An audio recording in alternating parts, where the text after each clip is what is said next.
शरीर की हिफाजत धन से भी ज़्यादा करनी चाहिए, क्योंकि शरीर बिगड़ने के बाद धन भी उसकी हिफाजत नहीं कर सकता है।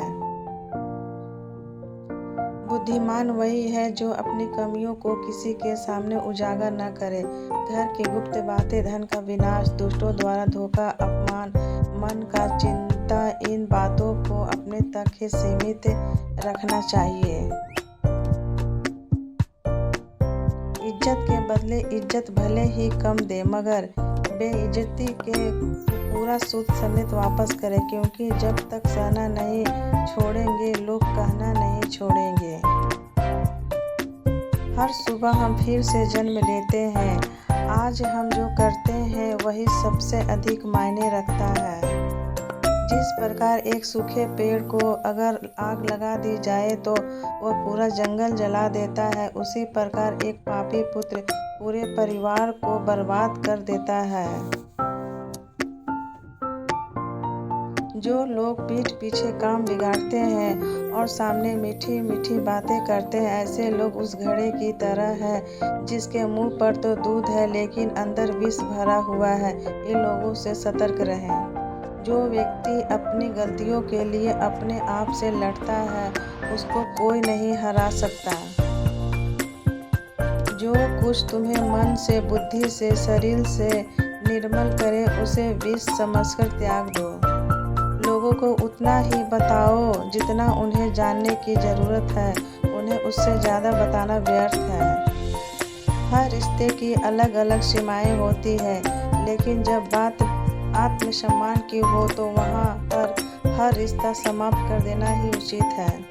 आपका खुश रहना ही आपके दुश्मनों के लिए सबसे बड़ी सजा है।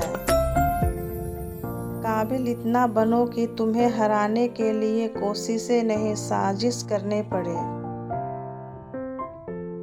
कोई कुछ भी बोले, स्वयं को शांत रखो। धूप कितनी ही तेज हो, समुद्र सूखा नहीं करते। जो बदला जा सके उससे बदलो, जो बदला ना जा सके उसे स्वीकार करो, और जो स्वीकार ना किया जा सके उससे दूर हो जाओ, लेकिन स्वयं को हमेशा खुश रखो। गीता में कहा गया है, सावधान रहो इस दुनिया के लोगों से। यहाँ समझाने वाले कम और भड़काने वाले ज़्यादा मिलते हैं। विश्वास का अर्थ यह नहीं होता कि जो मैं चाहूँगा वही भगवान करेंगे, परंतु यह है कि प्रभु वही करेंगे जो मेरे लिए सही होगा। हमारे जीवन में समस्याएं बिना किसी कारण नहीं आती, उनका आना इशारा है कि हमें अपने जीवन में कुछ बदलना है। मिटाने से नहीं मिटते ये भाग्य के लेख कर्म, अच्छे तू करता चल फिर ईश्वर की महिमा देख। झूठ की रफ्तार कितनी भी तेज हो, मंजिल तक तो केवल सच ही पहुंचता है। घमंड भरी बातें करके किसी का दिल नहीं दुखाना चाहिए, क्योंकि वक्त घमंड भी तोड़ देता है और बात करने लायक भी नहीं छोड़ता। भीड़ देखकर कौरवों की तरह खड़े हो जाना बहुत आसान है, परंतु सच का साथ देने के लिए श्री कृष्ण जैसा जिगर चाहिए।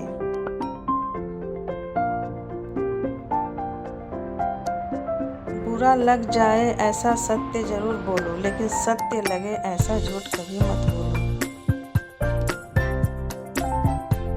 रिश्ते हो या रास्ते, जब तक ठोकर नहीं लगती तब तक अपनी सही जगह का ज्ञान नहीं हो पाता है। सही कर्म वह नहीं जिसके परिणाम हमेशा सही हो, सही कर्म वह है जिसका उद्देश्य कभी गलत ना हो। किसी अच्छे इंसान से कोई गलती हो जाए तो माफ़ कर दो, क्योंकि मोती अगर कचरे में गिर जाए तो भी कीमती ही रहता है। कष्ट के घाव से भी अधिक दुखदायी होता है लोगों का झूठा लगाव। बहुत विनम्रता चाहिए रिश्ते को निभाने के लिए। छल कपट से तो सिर्फ महाभारत रची जाती है। प्रकृति ने सिर्फ दो ही रास्ते दिए हैं, या तो देकर जाओ या फिर छोड़कर जाओ। साथ ले जाने की कोई व्यवस्था नहीं है। जिंदगी को हमेशा मुस्कुरा कर गुजारो, क्योंकि आप नहीं जानते यह कितनी बाकी है। क्रोध में जो छोड़ जाए वह लौटकर वापस आ सकता है, परंतु जो मुस्कुरा कर छोड़ जाए वो कभी लौटकर वापस नहीं आता। मदद एक ऐसी घटना है जिसे करो तो लोग भूल जाते हैं और ना करो तो लोग याद रखते हैं।